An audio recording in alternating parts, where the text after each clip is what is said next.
Hey, how you doing, guys? I'm Ricardo, the roleplay gamer, and I like to party. So today we're going to take a look at Crest, which has been dubbed a religion simulator by the devs.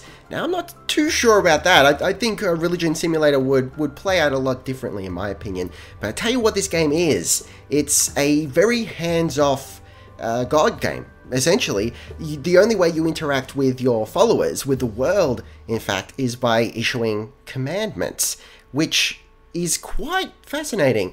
I think the best way to describe it is, if you've ever seen Futurama, that episode I think is called Godfellows, where Bender gets thrust into space and is drifting through the endless void of space, and one thing leads to another, and he gets a civilization living and growing on his stomach, and he basically tells them, hey, make beer, and so they make him beer and that sort of stuff. That's what this is, except your citizens, your followers rather, don't always do what you want them to do.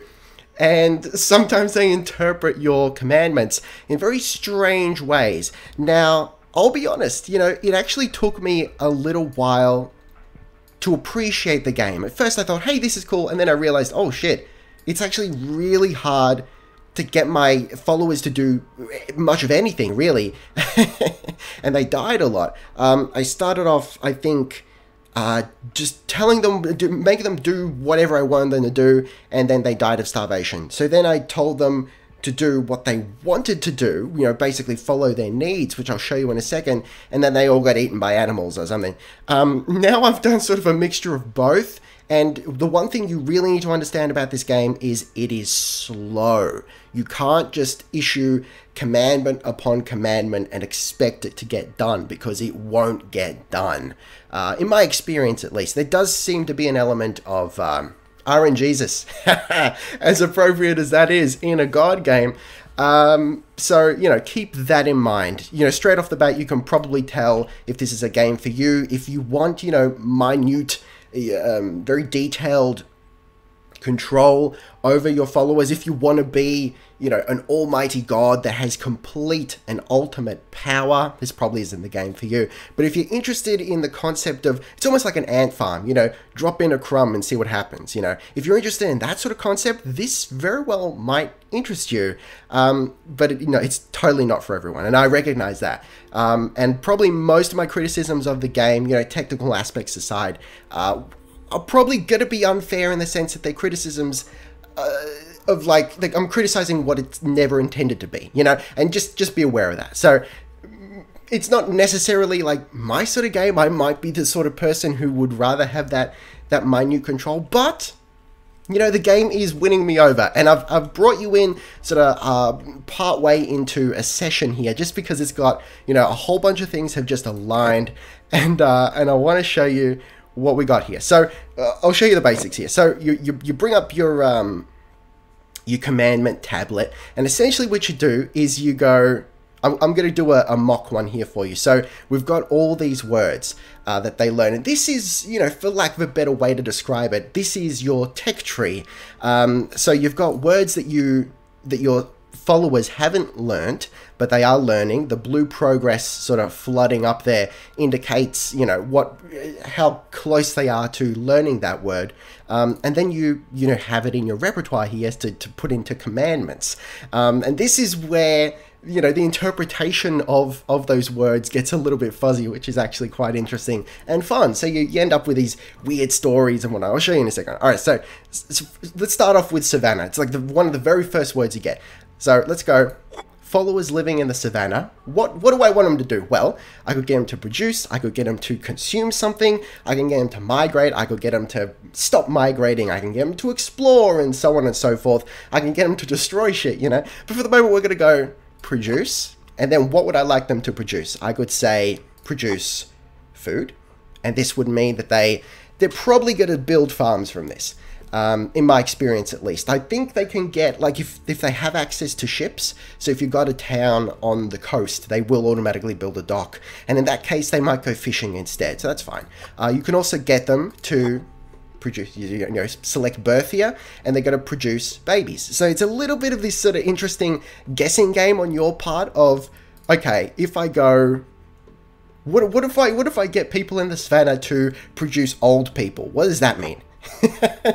then it means people living in the savannah do nothing until you get old. Can you believe that? That would totally ruin the whole ecosystem. That'd be hilarious. But you can do that. Whether your I keep wanting to call them settlers, but whether your followers actually do what you tell them to do is a whole other story. So then you've got like what they, you've got needs, and then you've got like things that they desire, which I'll get into in a second. But here you've basically got what they have achieved, which is the green nodes there, what they objectively need, which is the red triangles, and then what they crave. Now, I haven't come across cravings too often, and maybe that's because I'm sort of fulfilling some needs here, so they don't have a lot of cravings. It's a distinct possibility. But this is difficult. This is difficult to fulfill. Partially because sometimes they need things that you can't give them.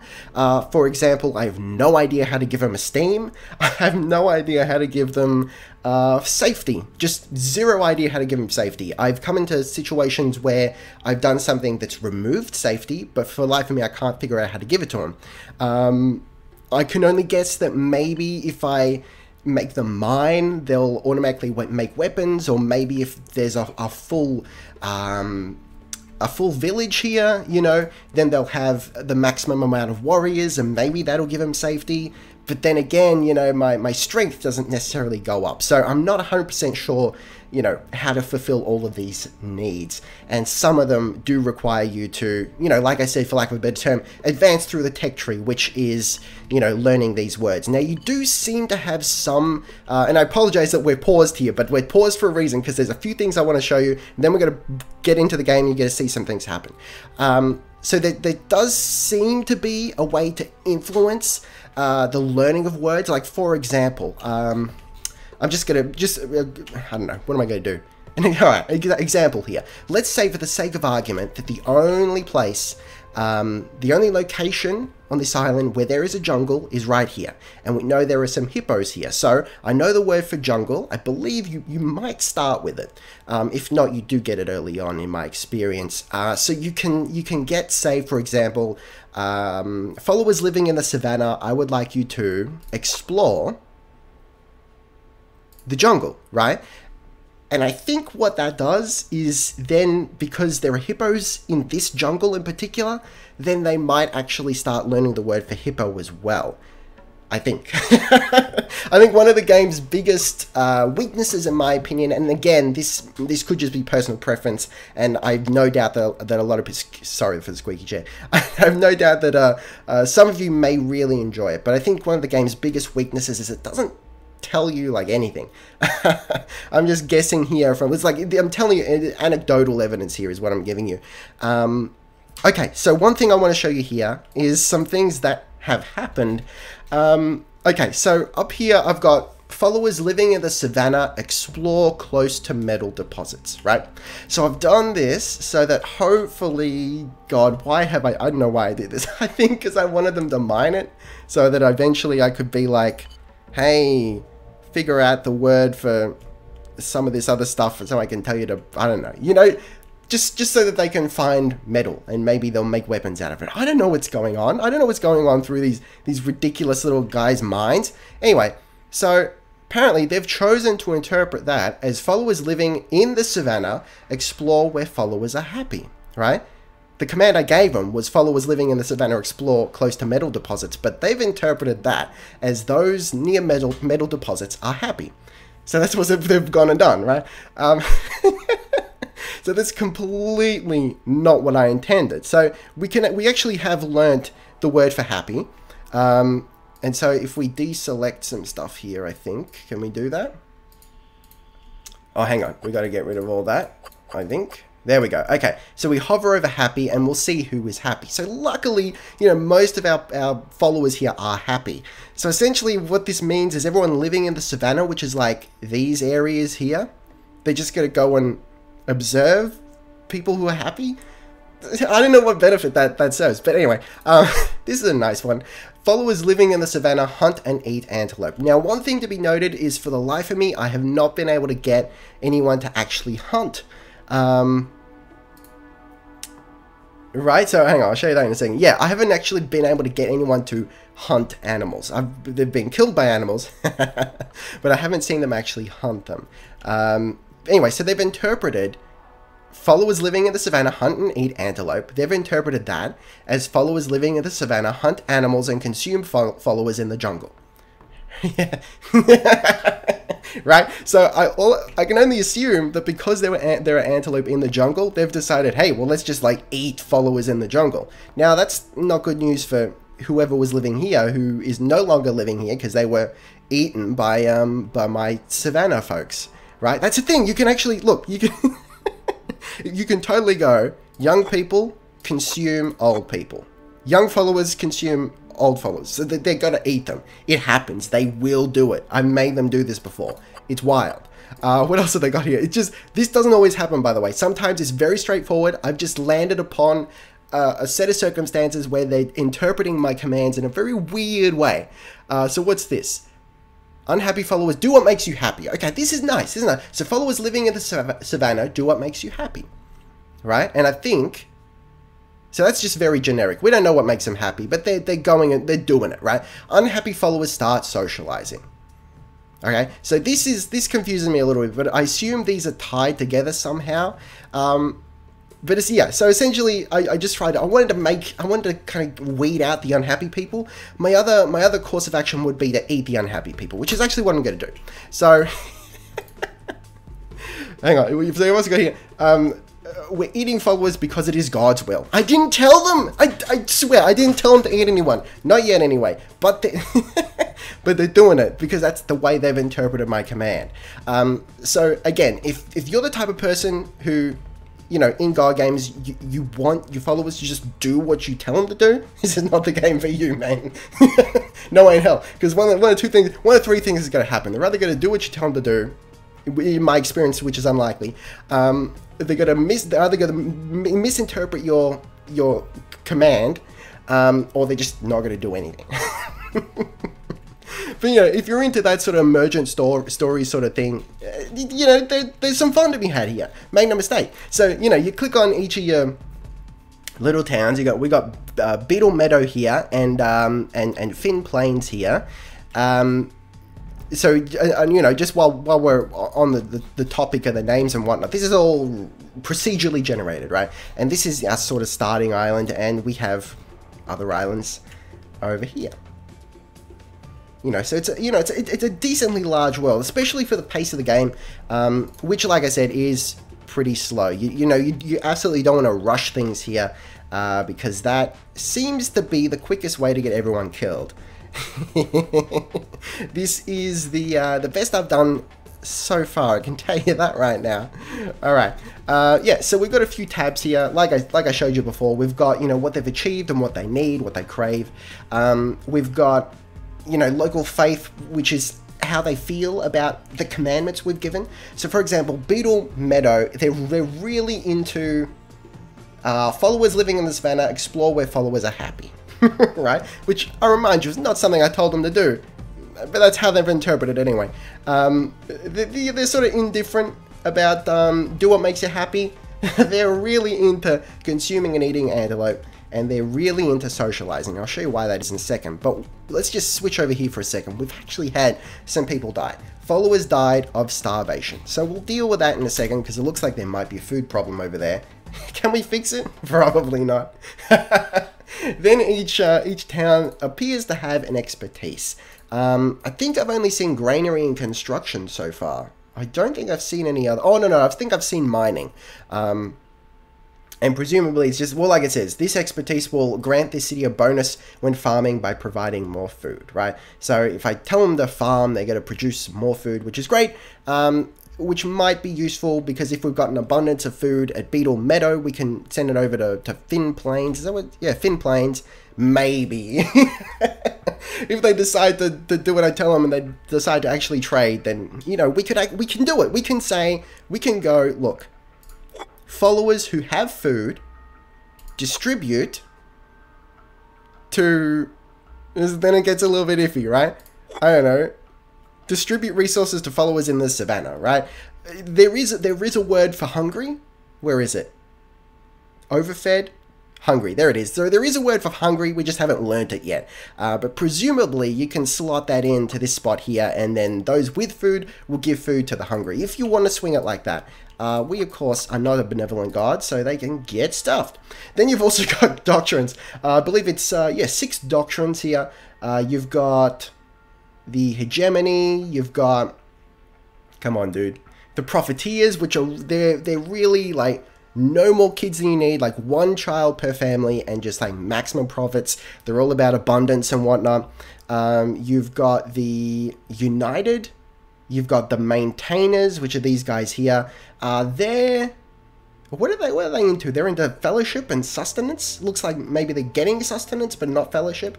Fellowship is another one that I'm not too sure how to fulfill. Maybe by encouraging your followers to socialize. It's possible. I've now learnt the word for socialization. I think trade. I can get them to trade. Where's socialize? Here it is. Socialize. I can get them to socialize if I want, and if they want as well. You've got flexible, which seem to be about just having as many kids as possible, as well as a few other things, and preservers, which I'm not sure yet. So I've really only come across maintainers, profiteers, and the flexible doctrines. Haven't come across many others. Now, I'm not sure if that's because of RNGesus or because of the way I play the game. Unsure. I've also come across playthroughs. I've played about 4 hours so far, about 5 or 6 different games. I've come across games where for the longest time no one had any doctrines, which is very odd, which basically meant I think I could get them to do whatever I want and they wouldn't be unhappy with it. They still might not do it, but they wouldn't be unhappy with it. So for example, if I tell a town full of profiteers to be like, hey, have all the kids in the world, they'd be like, listen buddy, go fuck yourself. So that ties into our sort of faith metric up here.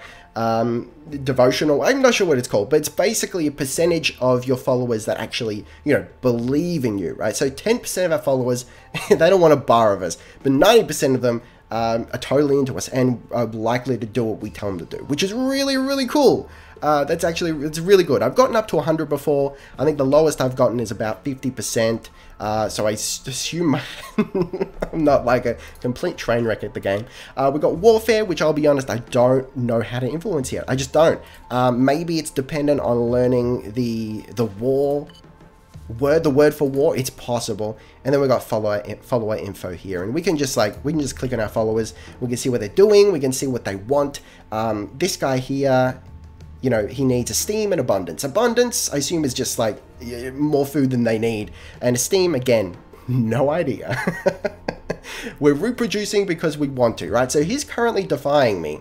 Well, not necessarily defying me, but he's not doing what I'm telling him to do. He might still be doing what I want him to do, but not because I told him to do it, if that makes sense, right? He's doing it because he wants to. See if we can find someone who's actually doing the Lord's work here. We're being social, apparently. They're being social. We're resting our tired bodies because we want to. Okay. That's the little icon to show that they're not doing what I'm telling them to do. Looks like, hang on. Follower died by being consumed by another follower. Follower died of starvation. So hang on, where did we get that from? It was the antelope, right? So everyone living in the jungle gets consumed by people in the savannah, and yet they still haven't hunted any antelope as far as I can tell. Who's fuckers, right? We're building a farm because we want to. See, no one's really doing what I tell them to do right now. Everyone's just having a grand old time. Here we go. We're spending time with each other because it is God's will. You're goddamn right, it's God's will, baby. All right, so we've also got an indication of, we know where they live. We've got an indication of their food supplies. This little bar here indicates how old they are. This is their stamina. So presumably when their stamina depletes, they go home. And then, the amount of food they have. And they will starve. That seems to be the biggest killer, starvation. Next biggest killer, in my experience, is being killed by animals. I'm not sure how to stop that from happening. It might just be part of the lives of men. All right. So that's how you go. Okay, so that's it. It's interestingly enough, this isn't something I really realized until showing you the game here. And I realize I haven't shown you a whole lot of gameplay. It's just more explanation. And that's because, you know, I really just wanted to show you this, you know, this particular situation, because some really cool things happened. You know, the stars aligned. I had to show you from this point in time. So we can issue some commandments here before we finish up. But there's like a lot here, even though you don't interact with it, like too much. Like I said, the only way you interact with the world and your followers is by issuing commandments. So it's interesting. It feels like perhaps more of a game you might play on the side, because it does take so long. You can speed up time here, so you could just, you know, play mostly on speed 3. You could probably get away with that, and then the game wouldn't take too long. But yeah, I feel like that's probably the biggest confusion for me, is like, how is it meant to be played? I'm not 100% sure. And sometimes, you know, I'm just a little bit at odds with the fact that, like, for example, here, everyone died and I couldn't save them, right? Because as far as I'm aware, you can't stop a commandment. So once it's been interpreted, you can't stop them from doing it. The only way I can think of that you would stop them is to issue the opposite commandment. So, for example, you know, they've interpreted as consume followers. I might say, well, all right, so folks in the savannah, hang on. I would say don't consume folks from the jungle, right? And that followers living in the savannah do not hunt animals and consume followers in the jungle. I'm gonna tell them to do that. Good luck. So the guys over in Thin Plains, they're loving it. They have a doctrine now? Hegemony. The world would be a better place under our heel. Wow, okay. They're a little bit... they're into safety. Okay. I really wish I knew how to give them that. I do. But they're totally into not consuming each other. They love it. Apparently. But the Beetle Meadow... who are flexible in doctrine, they're not too happy. As you can see, they're really not too pleased with the fact that I don't want them consuming people from the jungle. That's the way it goes. I guess. So otherwise, you've got, you know, you've got these other two screens here. You know, you've got this sort of, I suppose, record of what's happened. You know. And this might be, honestly, I haven't really used it, but maybe it's a good way to just sort of sit back and go, all right, what went wrong? So it just spirals around, and it's like, you know, commandment association. And it shows clearly, you know, what happened there, what went wrong. You know, this is the commandment I issued, and this is how it was interpreted, you know. So that's interesting. Then we can switch over to the advisor screen, which is actually, I think, a really cool way to handle this. So you've got these advisors that give advice, oddly enough, based on their, what's the word I'm looking for? Based on their thingy. What's it called? Hold on. Their doctrine, yeah. Okay. So it's based on their doctrine, right? But a follower from that doctrine has to die before you can interact with them, right? Because you're, as a god, the only way you can interact with your followers, like I said, is through the commandments, right? So your followers actually have to die before they can communicate with you, and that's what's happening here. So we've got, you know, a dead follower from the flexible doctrine, from the whatever that doctrine is, and the I forgot what it's called, but you know what I mean, that doctrine. We'll get to it in a second. And they'll have little advice, and it's not the sort of advice that you want to keep going back to check for. I don't think. It's more just sort of helping you figure out what each doctrine wants. And in that sense, it's almost got a very subtle rogue-like-ish element to it, because it doesn't tell you anything. You need to figure it out for yourself, you know. Like looking at the doctrine here, yeah, it gives you an idea, but what does that mean, right? Whereas when I go to my advisor, he might say, well, look, hey, we had a lot of children when I was a kid, and that was great, everyone loved it. And you go, okay, so the flexible like it when I tell them to breed, essentially. And you sort of figure out what you're doing that way. I didn't expect I would say this much about this game. Going into it, I was like, there's so, you have so little control. It's like, what do you do? But there's a surprising amount here. Again, you're going to know if it's a sort of game for you. It's very, very hands-off. And the appeal is in just seeing what happens. It's kind of less of a game and more of an ant farm. Just like, put a magnifying glass and everything and see what happens. So what do we got now? We've got followers living in the savannah. Don't consume followers from the jungle, this and that. Okay, let's tell them to do something crazy. So who have we got here? Who have we got? I want followers in proximity to hippopotamus. No. I want the young people to consume the old people. Go. See what happens. Whoa! Okay, the flexible guys are really into that. And the maintainers aren't really concerned one way or the other. So can we get into... So they're just... That's the animation for them just having a right old time. To finish up here, you know, the music I actually really like. It's almost got a slightly more modern Age of Empires, like, 1 kind of feel to it. Just a little bit, so it triggers my nostalgia for Age of Empires just a scooch. Follower died of starvation. That's fine. I want to see followers getting consumed. Let's just wait for someone to die here. Yeah, but it's a little more upbeat and dancey, I suppose. But yeah, in my mind at least, it triggers a little bit of that Age of Empires nostalgia. It runs, you know, well enough at a fairly decent frame rate, it seems. I have experienced some stuttering, but I think there's an option somewhere in the, you know, you got to actually get out of the game to see it. But there's a checkbox that says to reduce lag. I checked that and it seemed to fix things up, I think. Follower died by being consumed by another follower. There we go. So that we've done it. We've gone and done it. Can we see how they just seem to be doing it.